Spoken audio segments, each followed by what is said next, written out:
Hi everyone, I'm Dr. Faisel Sayed, And I'm Dr. Dan McCarter. and you're listening to Faisel and Friends, where we believe access to primary care is a right, not a privilege. Today, we're talking to Dr. Alison Huffstetler from Virginia Commonwealth University and Georgetown University School of Medicine about reframing the foundation of primary care. Let's dive right in. Dr. Huffstetler, welcome to the podcast. Thank you so much. I'm really excited to chat with you. Yeah, actually, Dr. Dan first told me about you. He may have told me about you before, but really just in the last month, we talk a lot about, the physician workforce and, even with individual states to the national level, we meet with people and they'll say, well, America, for 300 million Americans, we have over 1 million doctors, one doctor for every 300 Americans. And the piece that they miss is that a very small percentage of doctors are primary care doctors. And it's like something like 20-25%. And you lumped in that, you've got family medicine, internal medicine, OBGYN, pediatrics, even some estimates include psychiatry.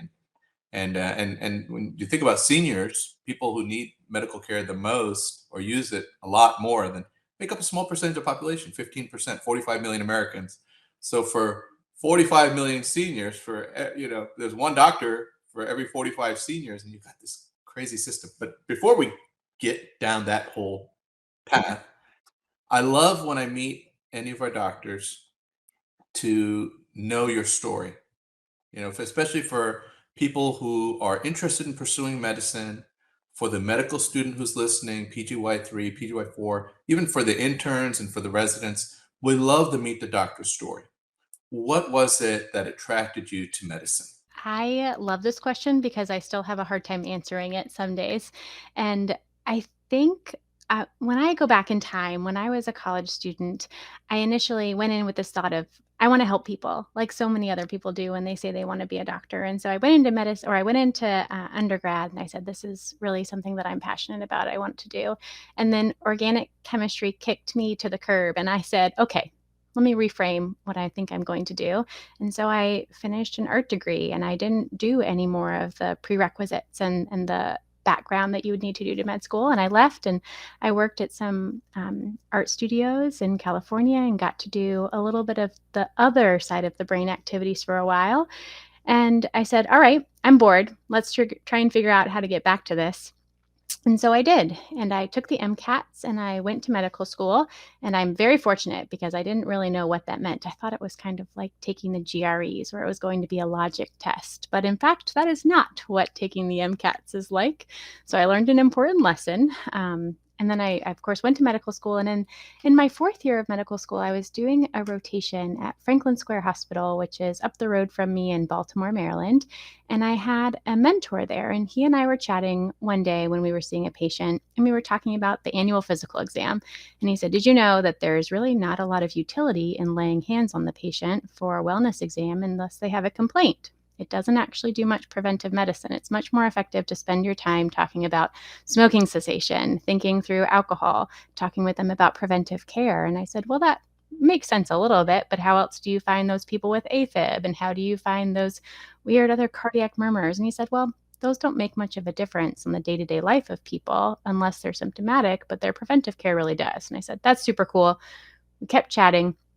And I said, how did you learn all of this? And he said, well, I did a fellowship at the Robert Graham Center in Washington, D.C., and they work specifically on policy and population health studies that really impact primary care and how the policy world makes decisions about primary care. And so I had that kernel planted in the back of my brain.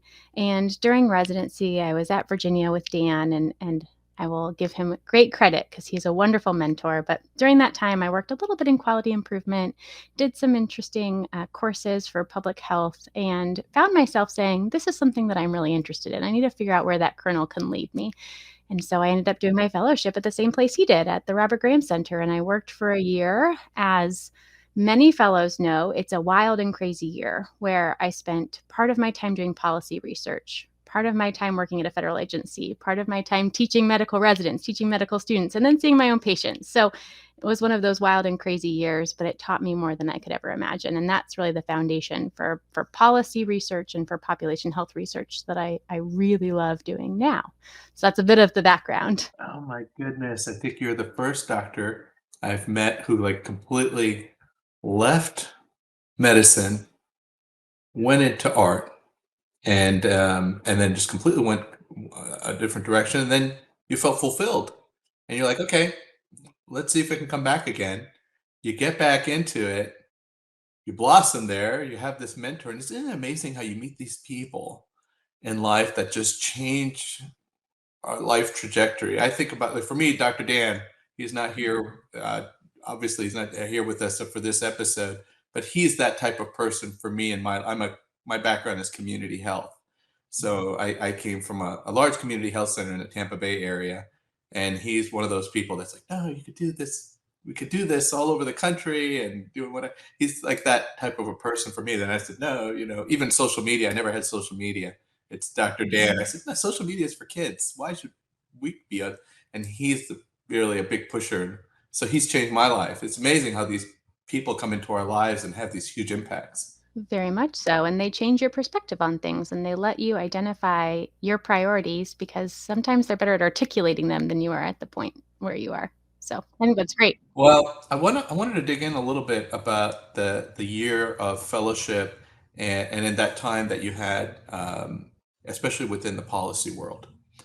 So oftentimes we spend a lot of time doing medical education with residents. And a common question that'll come up is they'll say, you know, we need more primary care doctors. We need more primary care residency slots. Do we really need this super subspecialty surgery spot? Or can we not have much more? That's like one question. And so when you were doing that, when you were during that time and in that experience, when you're meeting with some of the people who can help influence some of these things, like what are the conversations that they're having, and what's the you know what's the delay with getting us there? Is it just the system design that, hey, well, they don't generate as much, we need more of these other ones because they're more profitable? Is it really that simple? No, of course not. Okay. So I know. nuanced, right? And yeah, your questions are perfectly poised, but no, of course it's not simple. I think that it's multifactorial.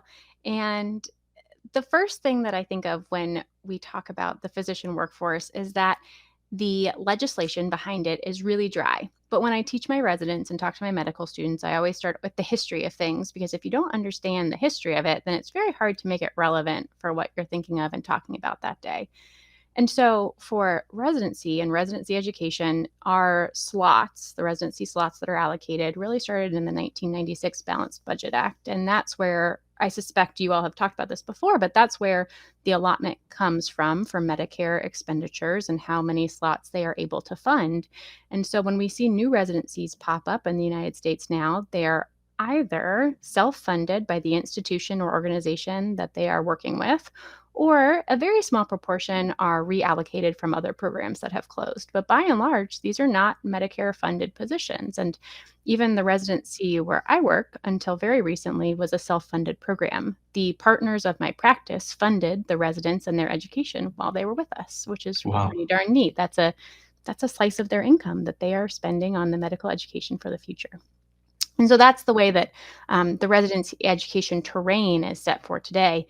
And primary care only has X number of slots that's not rapidly increasing. So when we think about ways that we expand the primary care workforce, can we just take slots from those subspecialties? Yes and no. When programs close, they are allowed to reallocate those positions to other places, but we don't see a whole lot of programs closing these days. There are some community hospitals or bigger kind of scandalous closures, but those are Yeah. pretty rare. So for the most part, this comes from self-funding, and primary care is a squeezed lemon.